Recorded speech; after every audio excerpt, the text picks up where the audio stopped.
सभी मुक्ति भक्ति के प्रेमी सज्जनों को सतनाम साहिब बंदगी। आज सतगुरु कबीर साहिब के मूल ग्रंथ बीजक और रमैनी 17 में आप सुनेंगे कि मोक्ष का अधिकार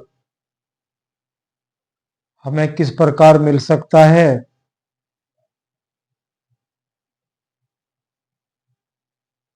जिससे हम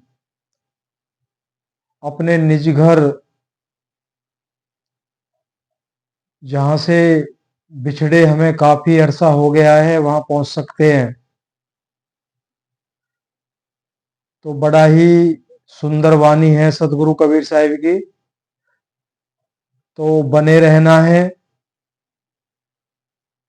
जिनको सतगुरु कबीर साहिब से प्रेम है और मोक्ष चाहते हैं तो जरूर सुनिए। ऐसे वचन दुर्लभ होते हैं। जो हमारे अंदर जो सवाल खड़े होते हैं वो वाकई उचित हैं। तो सतगुरु कबीर साहिब आज इस चीज का भी खुलासा कर देंगे कि हमें क्या क्या करना है। बाकी जिज्ञासा तो हम सभी की है, कोई जीव ऐसा है ही नहीं जो ये कहे मुझे कोई मोक्ष नहीं चाहिए।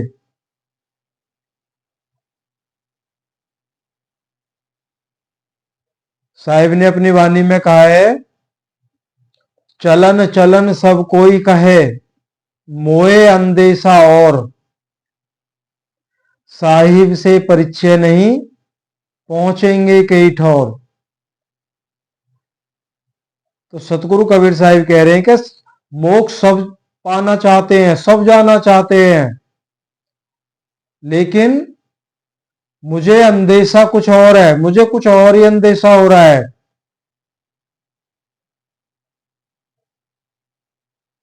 क्यों? हमसे विषय वासनाएं छोड़ी नहीं गई हैं, तो इसलिए साहिब कह रहे हैं मुझे अंदेशा और साहिब से परिचय नहीं, पहुंचेंगे कई ठौर।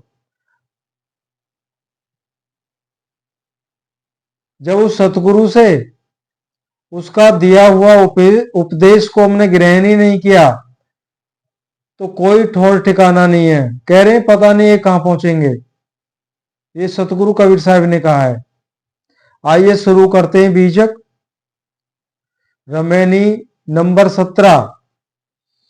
पहले शब्द लेते हैं, 5-6 लाइन का शब्द है, उसके बाद में अनुवाद की तरफ चलेंगे। और एक बार और ध्यान दिला देते हैं, बहुत अच्छी साहिब ने इस रमैनी में खुलासा किया है, ध्यान से सुनना है।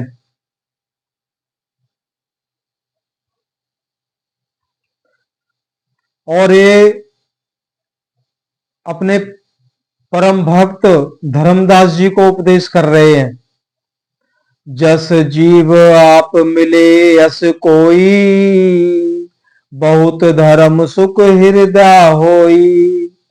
जास बात राम की कही, प्रीत ने काहू सो निर्वही।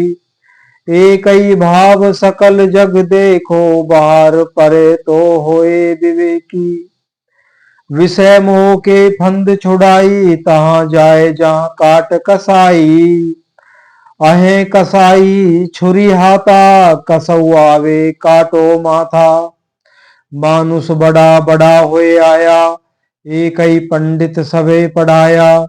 पढ़ना पढ़ो धरो जन गाई, नहीं तो निश्चय जाओ बिगोई।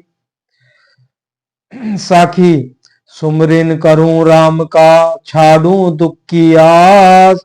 तरऊ पर छौचाई पे, जस कोलू कोट पिचास। अनुवाद है साहिब का।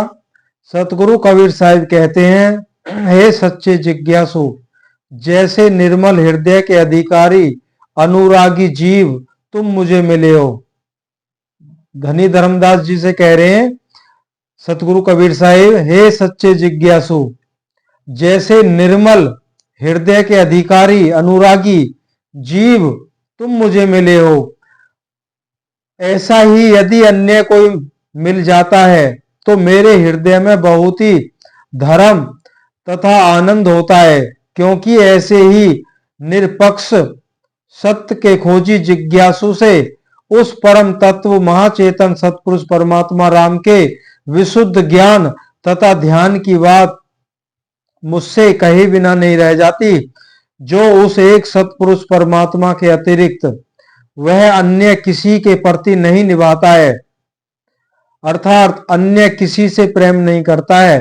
तीन लोक और 14 भुवन रूप समस्त जगत में दुख सुख आदि को एक ही समान दशा में देखकर इस दुख में जगत एवं विषयों से मन को हटाकर जो बाहर अर्थात पृथक अलग होकर वैराग्यवान हो जाता है और सार स्वरूप महाचेतन सतपुरुष परमात्मा में अपनी स्थिति कर जाता है, वही सच्चा जिज्ञासु है, साधक है और विवेकी तथा ज्ञानी होता है।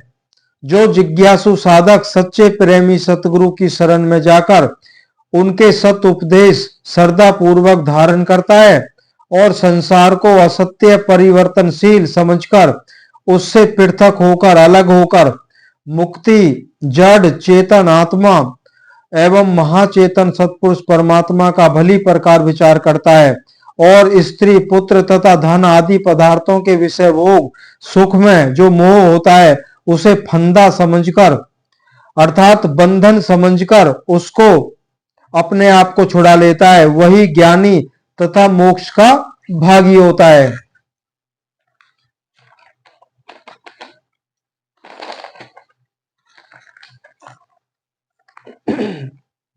और जो सत्य असत्य के विवेक से रहित होते हैं तो वे मानव जीव परीक्षाहीन होने से दीक्षा उपदेश ज्ञान के लिए जहां जहां जाते हैं वहां पर आत्मा हत्या करने वाले वंचक झूठे गुरु लोग उनको किसी न किसी अनात्म पदार्थ में सिद्ध जीवों को परमात्मा ठहराकर बताकर उनकी साधना में लगा देते हैं, अर्थात वह अज्ञानी लोग वहां जाते हैं और वहां ही उनको काल रूप कसाई मिलता है। अब यहां सतगुरु कबीर साहिब ने जो बताया है थोड़ा मोटे तौर पे समझ लेते हैं। सतगुरु कबीर साहिब कह रहे हैं, हे धर्मदास, तेरे जैसा सच्चा प्रेमी जिज्ञासु अन्य ने मतलब अन्य कोई मुझे मिलता है तो उस परम पिता परमात्मा का जो सार तत्व ज्ञान है, जो मूल ज्ञान है, जो वो भेद है, बगैर बताए मेरे से नहीं रहा जाता है। अगर तेरे जैसा अन्य कोई ऐसा प्रेमी जिज्ञासु मिलता है तो सतगुरु का तो काम ही ये है, जो सतगुरु की तरफ देखता है तो सतगुरु उसकी तरफ देखते हैं, उसको अपनी शरण में लेते हैं।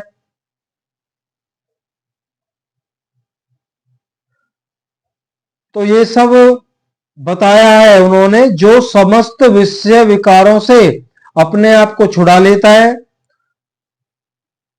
इस संपूर्ण जगत को वो झूठा समझकर अपनी सुरत मन को इससे हटा लेता है। वो जानता है ये सब झूठ है, मुझे अनमोल तोहफा मिला है, ये मनुष्य जन्म मिला है, मुझे सत्य को खोजना है। इस तरह के भाव उसके अंदर आते हैं, दृढ़ता आती है। तो सतगुरु कबीर कहीं दूर नहीं है, सभी के घट में है, पीछे बताया जा चुका है। स्वयं कबीर साहिब ने ये अपनी वाणी में कहा है कि मेरा सभी के घटों में वास है, तो कहीं दूर तो है नहीं।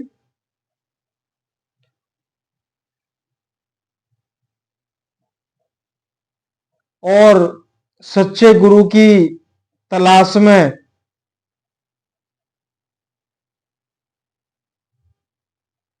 जब वो निकल पड़ता है या बार बार सोचता है, तो सतगुरु कबीर साहिब उस पर दया करते हैं, वो रास्ता मिलता है। कह रहे हैं जो विचार ही नहीं करते, जो सत्य और असत्य की परीक्षा नहीं करते, बस चले जा रहे हैं, ना तो सत्य का पता है ना असत्य का पता है, झूठ क्या है सच क्या है। कह रहे ऐसे अज्ञानी जीव झूठे गुरु लोगों की शरण में जाते हैं, वंचक गुरु लोग। और वंचक गुरु लोग क्या करते हैं, वो सिद्ध पुरुषों को परमात्मा ठहराकर बताकर उनकी भक्ति में लगा देते हैं। फिर आगे क्या होता है, कह रहे हैं ऐसे झूठे वंचक गुरु लोग उनको किसी अनात्म पदार्थ में सिद्ध जीवों को परमात्मा बताकर उनकी आराधना में लगा देते हैं, अर्थात अज्ञानी लोग वहां जाते हैं। कह रहे हैं ऐसी जगह अज्ञानी लोग ही जाते हैं, जो विवेकी होता है, सच्चा जिज्ञासु होता, वो नहीं जाता है। उनकी वहां ही उनको काल रूप कसाई मिलता है। अज्ञानियों को कौन मिलता है, काल रूप कसाई मिलता है। और किस रूप में मिलता है, क्योंकि अधिकतर लोग वंचक झूठे गुरुआ रूप काल कसाई के पास जाते हैं। अब यहां पे झूठे गुरु लोगों को सतगुरु कबीर साहब ने काल रूप बताया है, काल कसाई रूप बताया है। अब यहां पे कसाई क्यों बताया है, तो आगे सुनते हैं। क्योंकि अधिकतर लोग वंचक गुरुआ रूप काल कसाई के पास जाते हैं, जहां उनको काल कसाई काट खाता है। वह काल रूप कसाई हाथ में छुरी लिए हुए वह चाहता है कि अज्ञानी मनुष्य किसी प्रकार मेरे पास आवे तो मैं उसका सिर काट लूं। भाव यही है, भ्रम में डालने वाले वंचक गुरुआ लोग अज्ञानी लोगों को भटकाते रहते हैं, क्योंकि वे अपने स्वार्थ में फंसाकर उसका जीवन नष्ट कर देते हैं। ऐसी स्थिति में ना वो इधर का रहता है ना वो उधर का रहता है। उस गुरुआ लोगों के हाथ में अनेक भ्रमजाल रूप आत्म को हनन करने वाले असत्य पुस्तकें तथा अनेक धूर्तपन की चालें हैं, जिससे वे कोई सत्य तत्व का जिज्ञासु क्यों ना हो, उसको वह अध्यात्म विद्या से ही विरुद्ध अपने अनात्म धोखा कर्म जालों में फंसा लेते हैं। वास्तव में वो गुरुआ लोग साक्षात कसाई रूपी हैं, कारण कि वे अपने पंजे में फंसे जीवों का घात करते हैं। वंचक गुरुआ तो कसाई से भी बढ़कर होते हैं, क्योंकि कसाई तो अमुक पशु विशेष का ही सिर काटता है, किंतु ये तो किसी प्रकार से शरण में आए हुए मनुष्य के आत्मा का हनन करते हैं। आत्मा के स्वरूप ज्ञान रूप मुख्य माथा ही काट देते हैं।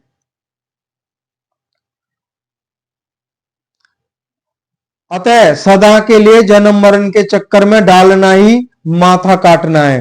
अब यहां पे सतगुरु कबीर साहब कह रहे हैं, ये जो झूठे गुरु लोग हैं ये कसाई से भी बढ़कर हैं।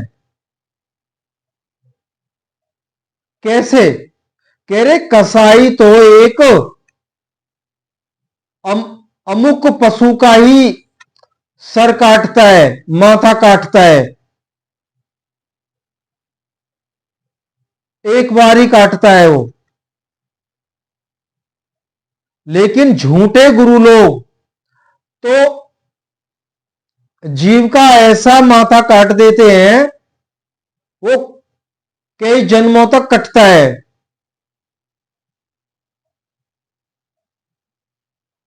कह रहे हैं इनके हाथ में जो छुरी है वो क्या है, असत्य ज्ञान और ऐसी ऐसी पुस्तकों का स्वयं से लिखी पुस्तकें भी होती हैं, जिनमें ये भ्रमजाल फैला के रखते हैं। तो उस ज्ञान, असत्य ज्ञान रूप के भ्रम जाल में जीवों को फंसाते हैं। जब जीव फंस जाता है तो क्या होता है, जीव आया तो अपना आत्मा का कल्याण करने के लिए, ये देव दुर्लभ तन मिला है, अनमोल जन्म मिला है, अपना कल्याण चाहने के वास्ते ये ऐसे गुरु लोगों की शरण में पहुंचता है। ये गुरु लोग असत्य ज्ञान रूपी छुरी से इसका माथा ही काट देते हैं, जिससे उस भ्रम में पड़कर इस अनमोल रतन शरीर को खोकर ये अनंत 84 लाख योनियों में भटकता है, तो बार बार जन्म लेता है, बार बार मरता है। कह रहे इनके चुंगल में ऐसे ऐसे भी सच्चे जिज्ञासु हंस भी आ जाते हैं, जो पहले से ही वो अपने आप को इतना शुद्ध कर चुके होते हैं, अपने आचरण में सत्यता स्थापित कर चुके होते हैं। वो जिनकी मोक्ष रूपी मार्ग इतना तैयार हो चुका होता है, कहते हैं ना तेल भी है और बाती भी है, दिया भी है, सब कुछ तैयार है, और उस दीपक को जलने के लिए एक चिंगारी की आवश्यकता है। ऐसे ऐसे भी सच्चे जिज्ञासु जब झूठे गुरुओं की शरण में पहुंचते हैं, तो उनका जो रया सया तेल और जो बाती लगी हुई थी वो सब खंड खंड हो जाता है, ना दिया ना तेल ना बाती। तो आत्मा का हनन करना ही झूठे गुरुओं का काम है, और आत्मा को घात पहुंचाना इससे बड़ा कोई पाप भी नहीं है। तो सतगुरु कबीर साहब ने निर्भयता से कहा है, झूठे गुरु कसाईयों से भी बढ़कर हैं। तो इसलिए साहब ने कहा है, खूब ठोक बजा के विचार करना चाहिए। ये दे दोबारा हाथ नहीं आएगी, अगर आ भी गई तो साहब ने एक जगह कहा ना, दे धरे का दंड सब काहू को हो। अगर हम दोबारा मनुष्य बन के आ भी गए तो कह रहे इस शरीर को दोबारा प्राप्त करने का भी बहुत बड़ा अथाह दुख सहना पड़ता है, ये आसानी से प्राप्त नहीं होती है। गर्भ अवस्था में जो 9 महीने का समय होता है, वो 9 महीने का समय ऐसे नहीं है, बड़ा अथाह दुख जीव सहता है।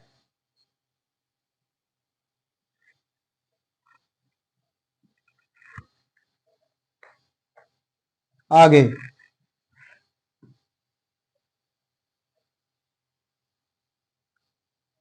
कहते हैं, संसार में मनुष्य अन्य सब योनियों के प्राणियों की अपेक्षा बड़ा है, और इस संसार में बड़ा होकर ही आया है, परंतु यज्ञ आदि कर्मकांड के जाल में फंस गया, और एक ही ब्रह्मा रूपी पंडित ने सबको कर्मकांड का पाठ पढ़ाया।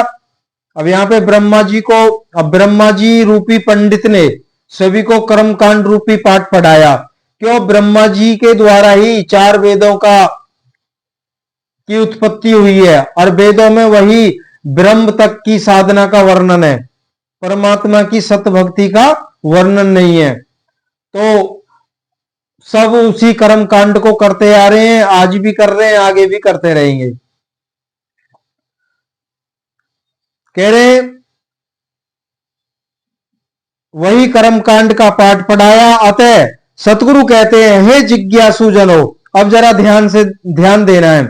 सतगुरु कबीर कहते हैं, हे जिज्ञासु जनो, जो पढ़ने के योग्य है हमारी स्वयं वेदवाणी के अंतर्गत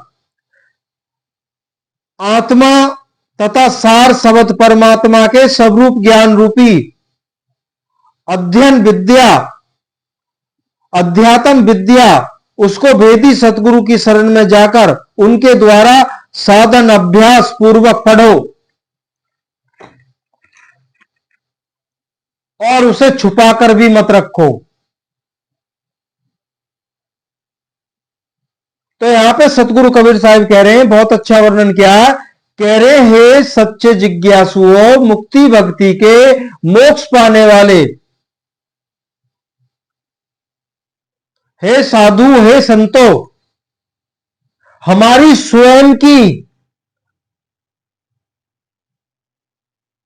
बोली गई अध्यात्म, वो सत्य मार्ग, वो उपदेश किसी भेदी सतगुरु की शरण में जाके उसको पढ़ो, समझो और उसको छुपाकर भी मत रखो, औरों को भी बताओ। तो प्रेमी सज्जनों, केवल हम यही काम कर रहे हैं। भेदी सतगुरु की शरण में जाके, साहब ने क्यों बार बार क्यों कहते हैं, किसी भेदी सतगुरु की शरण में जाके हमारे सत्य साधन को समझो।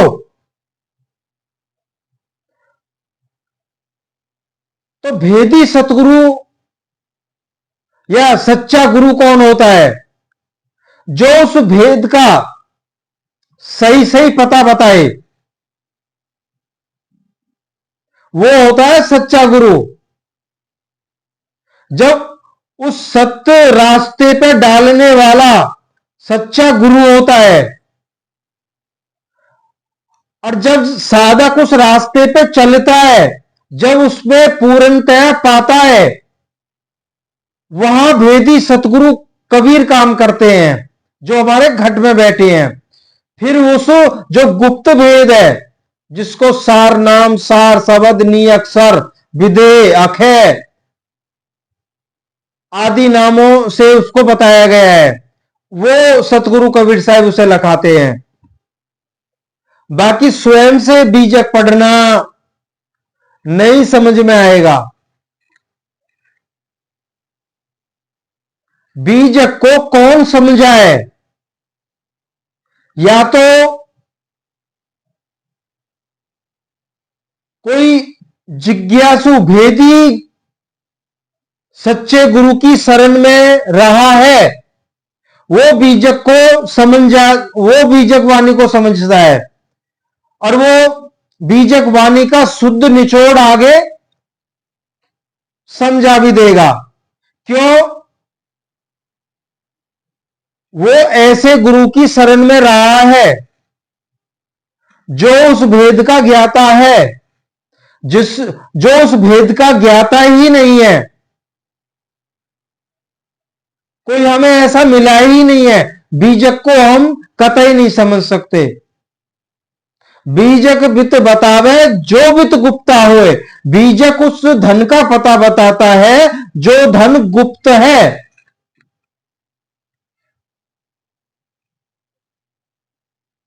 बस यही सबसे बड़ा भूल भ्रम का कारण है। हम खूब बीजक सुन रहे हैं, साहिब की और भी शब्दों को सुन रहे हैं, रमैनी सुन रहे हैं, साखियां सुन रहे हैं, जो संकेत दिया जा रहा है उसको हम नहीं समझ पा रहे। क्यों? पहले उसके बारे में जाने ही नहीं है।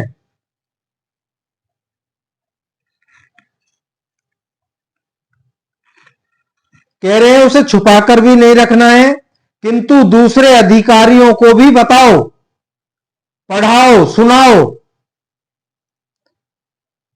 नहीं तो निश्चय ही तुम भी नष्ट हो जाओगे।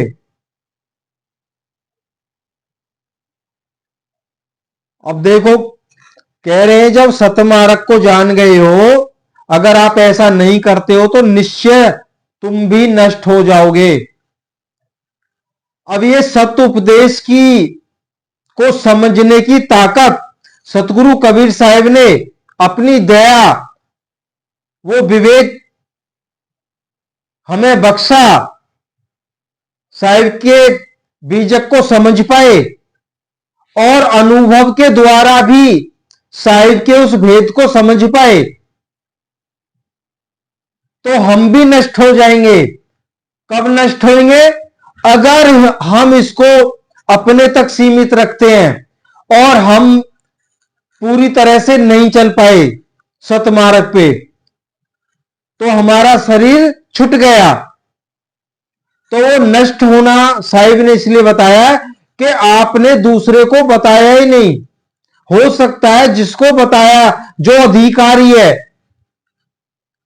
वो इस मार्ग पे चल के उसका मोक्ष संभव हो सकता था, लेकिन आपने इसको छुपाया और बताया नहीं।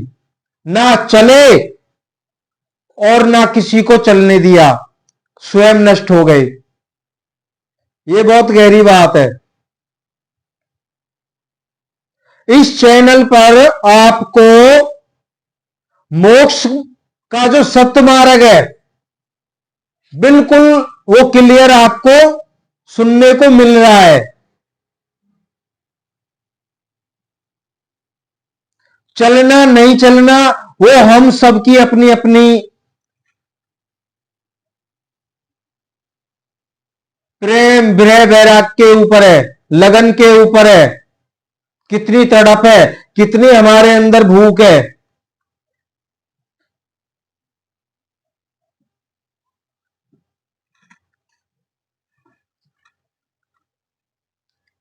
आगे सतगुरु कहते हैं, हे मनुष्यों, यदि तुम अपना आत्म कल्याण करना चाहते हो, अर्थात जन्म मरण से मुक्त होना चाहते हो, तो उस महाचेतन सतपुरुष परमात्मा राम का निरंतर स्मरण करो, जो सर्व आत्माओं के निरंतर रमा हुआ है, इस लोक तथा परलोक। अब यहां पे देखो, स्वयं कबीर साहब बोल रहे हैं। कहते हैं कबीर साहब ने सृष्टि रची है, कबीर साहब ही परमात्मा है। हम कुछ कमेंट्स भी आए कि कबीर साहब को आप क्या मानते हैं। अब जिन्होंने कमेंट्स किया है, अब वो हम जानते हैं वो कौन है। ये कमेंट्स वही करते हैं जो कबीर साहब को परमात्मा मानते हैं। कबीर साहब परमात्मा नहीं है, उन्होंने सृष्टि की रचना नहीं की है। कबीर साहब स्वयं सिद्ध चेतन आत्मा है। वो जीवों को सतगुरु रूप में आके अपने हंसों को उनका तरन तारण करने आए थे। यहां पे स्वयं कह रहे हैं सतगुरु कबीर साहब, सतगुरु कहते हैं कि हे मनुष्य, यदि तुम अपना आत्म कल्याण करना चाहते हो, अर्थात जन्म मरण से मुक्त होना चाहते हो, तो उस महाचेतन, अब बोल रहे हैं ना, उस महाचेतन सतपुरुष परमात्मा सच्चे राम का निरंतर स्मरण करो। ये नहीं कह रहे मेरा स्मरण करो, सतगुरु कबीर साहब ये नहीं कह रहे मेरा स्मरण करो, वो कह रहे हो सार स्वरूप परम पिता परमात्मा, उसका स्मरण करो जो सच्चा राम है, जो सर्व आत्माओं के निरंतर रमा हुआ है। इस लोक तथा परलोक विषयों से जो कि परिणाम में दुख रूप है, उनके सुख भोगों की आशा को छोड़ो, त्याग दो। नहीं तो नीचे और ऊपर धरकर माया के करोड़ों कोलुओं के 50 पत्थरों के बीच में यमराज निरंजन काल भगवान पेलेगा। नीचे नरक, ऊपर सुरक के बीच में रखकर काल पुरुष तुमको पीसेगा। अब यहां पे सतगुरु कबीर साहब कह रहे हैं, लोक परलोक दोनों में जो भी समस्त विषय वासनाएं,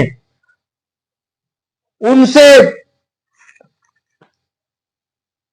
जितना जल्दी हो मुक्त हो जाइए, और नहीं तो सुरग और नरक रूप दो बड़े बड़े पत्थरों के बीच में रखकर काल भगवान तुम्हें पीसेगा।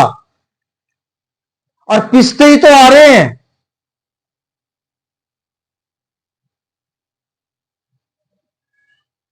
भाई स्वर्ग में चले जाएं तो नहीं बच सकते, नरक में रहे तो नहीं बच सकते, पिसते ही तो जा रहे हैं। तो यही सतगुरु कबीर साहब इस रमैली में उन्होंने हमें समझाया है। मोक्ष मार्ग का अधिकारी वो होगा जो सत्य पे विचार करेगा, उसकी खोज करेगा, अपने अंदर उसकी भूख को बढ़ाएगा। और भूख मिटाने वाले हमारे अंदर ही बैठे हैं, अंदर ही वो सत्य रूपी सतनाम रूपी भूख हमें बढ़ानी है।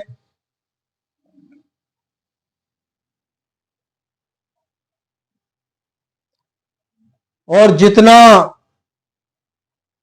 जल्दी हो सके हमें इन जो अमृत के समान और शहद की तरह अति मीठा जो स्वाद आता है इन विषय वासनाओं से, जितना जल्दी हो अपनी सूरत को इनसे निकालने की हमें कोशिश करनी है, तो रास्ता बाखूबी खुलता चला जाएगा।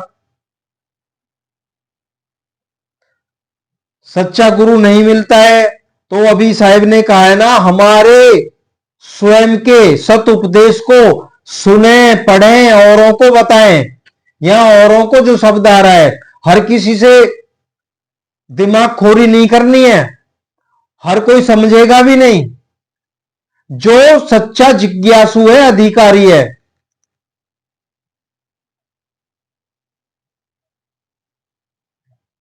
तो ये सतगुरु कबीर साहब का सत्य उपदेश था। अगर ऐसा कर पाएंगे तो मोक्ष संभव है। सतनाम साहिब बंदगी।